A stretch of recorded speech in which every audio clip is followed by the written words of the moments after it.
जो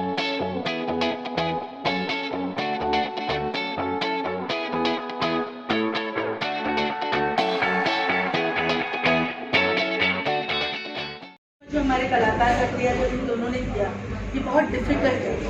ये अचीव करना इतना आसान नहीं है। जो झूम झूम गाना और चलते रेश्क में जो सबसे लास्ट में रिलीज हुई, आज लोग उस गानों को देखने थिएटर में जा रहे हैं। लोग जीते को देखकर पागल हो रहे हैं। कहते हैं मुझसे 2-2 घंटा हम यही गाना देख रहे होते हैं, झूम झूम हम 2-2 घंटा चलते रेश्क में देख रहे होते हैं। मेरे घर में, मेरे खानदान में, मेरे पड़ोसी सब वॉचमैन वगैरह में उतरते हुए तो ये गाने देख रहे थे। ये देखिए क्या कला की बात है कि इनकी मेहनत कैसे रंग लाई है। हमारे भी इंस्टाग्राम के रील्स के भर चुके हैं। एग्जैक्टली, ये बहुत बड़ी बात है अपने आप में ये है कि सराहा जा रहा है। दोनों के गाने लास्ट में रिलीज हुए, वो भी पूरे गाने यूट्यूब पे, लोग यूट्यूब पे देखकर फिर थिएटर में जा रहे हैं। मुझे आज टिकट नहीं मिली, तो ये वही चीज़ है कि audience were ready all the time to accept. We were not giving industry masses को भूल चुकी थी, मुझे लगता है, पर वही हमारी ऑडियंस। हम सिर्फ एक क्लास के लिए फिल्म बना रहे थे, बट नो, अनिल जी की सारी फिल्में आप देखिए उठा के, उन्होंने हमेशा पूरी ऑडियंस के लिए फिल्म बनाई, हमेशा। और ये गदर के साथ एक बहुत बड़ा बदलाव आया है कि I am so proud and thankful that part of Gadar के। लोग अब ये नहीं बोल रहे कि अरे वो साउथ की फिल्में RRR और वो हिट हुई थी, लोग बोल रहे गदर हिंदुस्तान की ब्लॉकबस्टर। ये कितनी बड़ी बात है, क्योंकि अगर आप देखें तो यही किया है जो हर घर की कहानी है। वो इमोशन, वो फैमिली का, बाप का ढूंढना, वो जीते जीते पुकारना, मतलब दिल रुक जाता है जब वो अपने बेटे को ढूंढता है या बेटा बिछड़ जाता है। ये हमारे घर घर की कहानी है। हम कहीं ना कहीं भूलते जा रहे थे। हमको लगता था कि नहीं, सिनेमा पे धर्म दिखाओ, घर में तो हम करते हैं, सिनेमा में कुछ और दिखाते हैं। बट लोगों ने ये साबित किया कि हमें वही देखना है, हमें वहीं से कनेक्ट होना है, हमें अपनी ज़मीन ही देखनी है, जो अनिल जी ने प्रूव कर दी। हमारी इंडस्ट्री में कई ऐसे एग्जाम्पल्स हैं जो कोरियोग्राफर सक्सेसफुल है, तो आगे चलकर डायरेक्टर बने। आपका भी क्या कुछ इस तरह से प्लान है? नहीं, मुझे अच्छी कोरियोग्राफर रहने दो। हमारा थोड़ा है, मतलब मैं लोगों को आना चाहती हूँ, वो दिन शायद दूर नहीं, बट मैं यही बोलती हूँ कि मुझे लोग बोलते आए हैं कि आप डायरेक्टर की तरह करती हो, लेकिन मैं ये बोलती हूँ कि मैं कोरियोग्राफर्स को इस जोन में लाना चाह रही हूँ।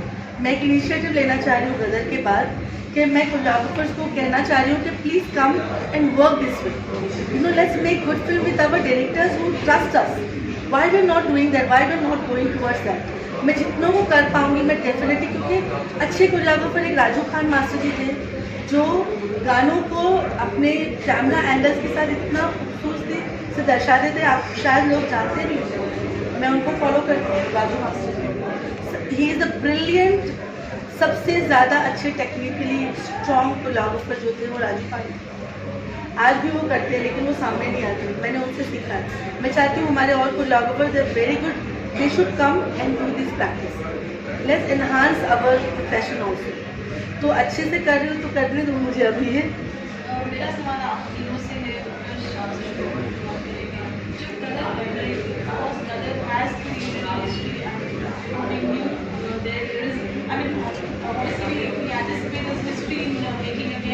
जब आप गाने शूट कर रहे थे, आप लोग शूट कर रहे थे, तो जो फील द प्रेशर ऑफ जीते की, you know, out there and film should get to this level. Obviously एक रिस्पॉन्सिबिलिटी बहुत बड़ी थी हम सबके कंधों पे। इनके ऊपर भी बहुत थी, क्योंकि जय बुराड़े सर ने जो गाने उस टाइम पे फिल्माए थे वो बहुत गाने को बहुत रियलिस्टिकली फिल्माए थे उन्होंने। इनके लिए भी बहुत चैलेंज था, हर टेक्नीशियन जो जुड़ा हुआ था, हर एक्टर जो जुड़ा हुआ था, सबके लिए चैलेंज था। मेरे लिए एक अलग टाइप का था, क्योंकि वो एक बचपन का किरदार था, वो बड़ा हो गया, उसको किस पक्ष में पेश करूँ, उसको किस तरीके से दिखाऊँ, वो क्वालिटीज़ रखनी ज़रूरी थी जो उसके बचपन के लोगों को पसंद थी, जो उसकी ज़िद थी अपने फादर के साथ, जो उसका प्यार था अपनी माँ के साथ, वो सब चीज़ें रखनी बहुत ज़रूरी थी इस कैरेक्टर में। और साथ ही साथ उसको वो भी करना था। एज एन एक्टर चैलेंजेस पसंद होते हैं, तभी हम एक्टर बनते हैं। तो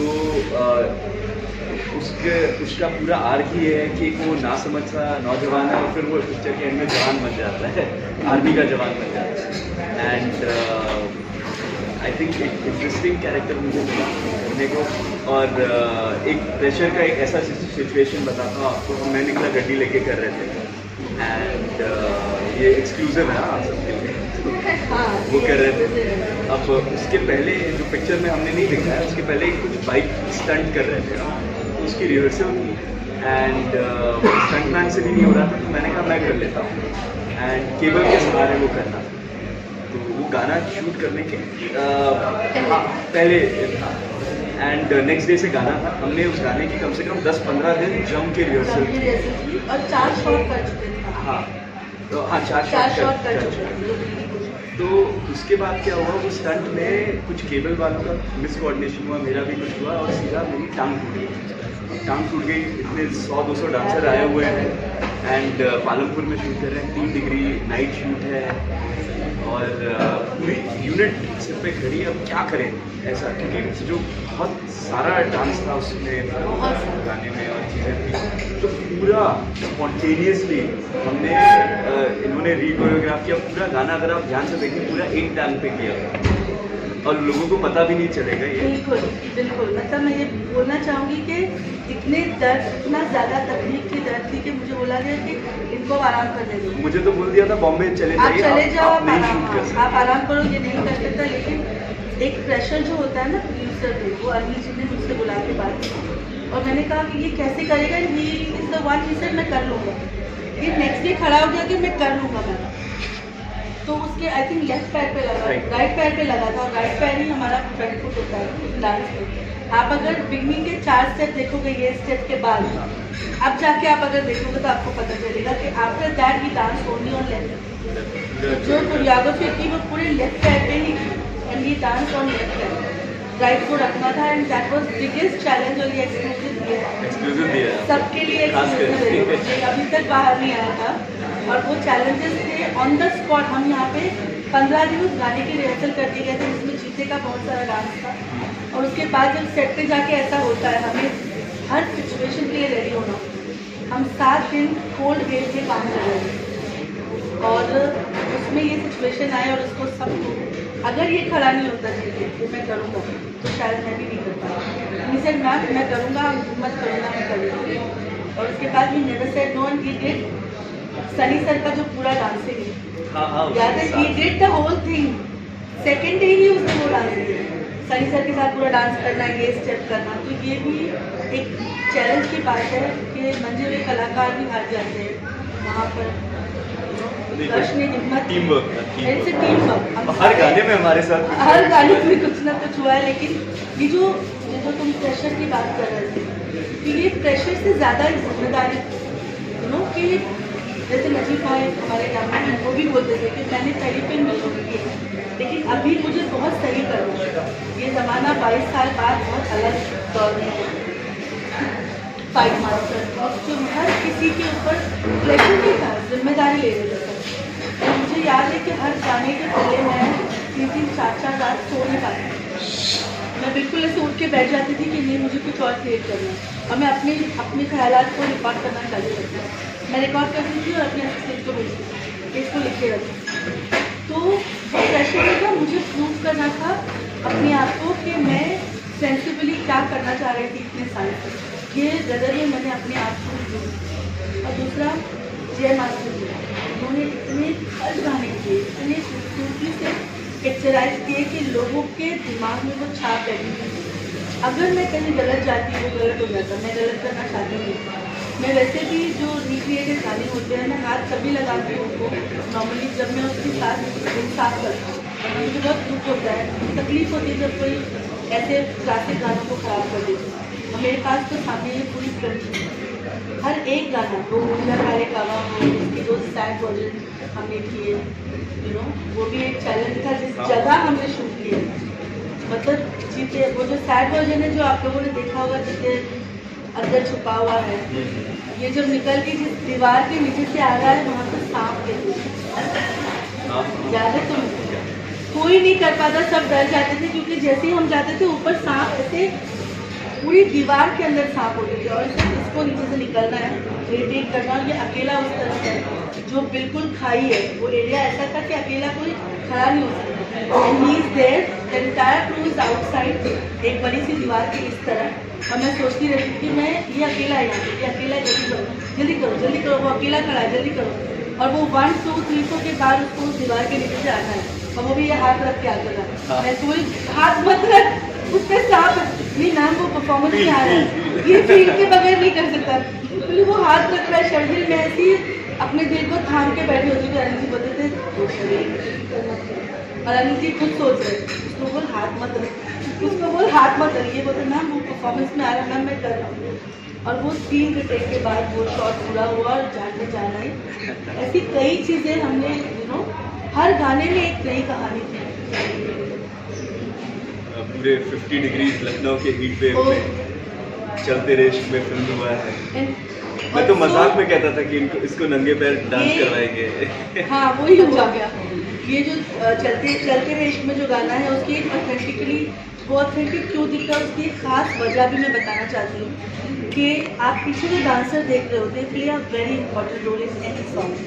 वो सारे के सारे classical dancer, they all are 8 साल 9 साल 10 साल के वो क्लासिकल डांसर है जो इनके साथ अदाएँ जो गा रहे उनका बहुत बड़ा हाथ है, because they were classical dancer. That song look so authentic, वो भी एक बहुत बड़ा रीज़न कि लखनऊ के क्लासिकल डांसर्स को इस गाने में लिया गया। जो सोचा गया था वो भी आ गया सामने और लोगों को पूरी पसंद आया। एक दिन पहले उनको ऑडिशन दिया था, 2 दिन पहले वहाँ पर सारे ऑडिशन दिया था। We auditioned near about 500 dancers and we selected some 100. क्या कहना चाहूँगा एक्सपोजर मिला एक और शरीर का अभी क्या फिल्म रिलीज थी, अभी सुपर डुपर हो गई है, करोड़ों का बिजनेस किया। एक्सपोजर क्या मिला है वो तो मुझे पता नहीं है, बट इतना ज़रूर सुन रही हूँ कि लोगों ने मुझे इंडिया की क्रश बना दिया है, मुस्कान भाभी बना दिया है। मुस्कान भाभी तो मतलब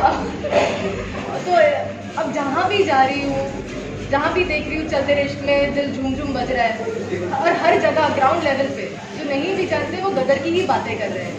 आई थिंक इससे बड़ा एक्सपोजर क्या हो सकता है। एक्सपोजर इतना बड़ा होता क्या है मुझे पता भी नहीं है। तो अब मैं देख रही हूँ जब निकलती हूँ लोग मुझे बुला रहे हैं मुस्कान उधर और मुस्कान मुस्कान, तो लग रहा है कि हाँ कुछ हो गया, बहुत बड़ा कुछ हो गया। मुझे एक्चुअली कमेंट भी आ रहे हैं मुझसे, हमें हिंदुस्तान से और कोई शिकायत नहीं, बट वो हमारी मुस्कान ले गए, प्लीज़ हमारी मुस्कान को भेज दो वहाँ से। लेकिन मुझे भी बहुत सारे DMs आते हैं, दे आज की लड़की एक्चुअली पाकिस्तान से है या ये अफगानिस्तान से है, ये लगती तो नहीं हिंदुस्तानी। हाँ, ये तो इंडिया में खूबसूरत लड़कियाँ नहीं होती। दे बिलीव इन दैट बिना बोले पाकिस्तान से किसी लड़की को लेकर आए। मैंने सोचा था अगर डेब्यू करूँगी तो ऐसे करूँगी, वरना नहीं करूँगी। ऐसा नहीं है। आई थिंक ये बड़ों का आशीर्वाद है, और ये सब जिन्होंने मेरे पे बिलीव किया, अनिल सर जिन्होंने, बहुत लोगों ने बोला था कि नहीं दूसरी लड़की ले लो, ये कर लो वो कर लो, बट आई थिंक उनकी जो नज़र थी, उन्होंने जो एक भरोसा किया मुझ पे, और वो अड़ गए थे कि नहीं लड़की तो यही लूँगा मैं। आई थिंक सबसे बड़ा क्रेडिट उनको जाता है, और मुकेश छाबड़ा सर को जाता है जिन्होंने कास्टिंग की है मेरी। I think big thanks to them. और उसके बाद में सीन्स तो चलो अच्छे हो गए, बट जो मुझे मेरा मेन नाम मिल रहा है वो चलते रेश्क के वजह से मिल रहा है। And again Sabina ma'am, I can't thank you ever in my life जो आपने मुझे ये सॉन्ग डेब्यू मूवी में दे दिए। रख दो, मैं तो कह रही हूँ जो प्यार से आप बुलाना चाहो मुस्कान रख दो। अगर जनता कहती है मुस्कान रख दो तो मुस्कान रख लेंगे।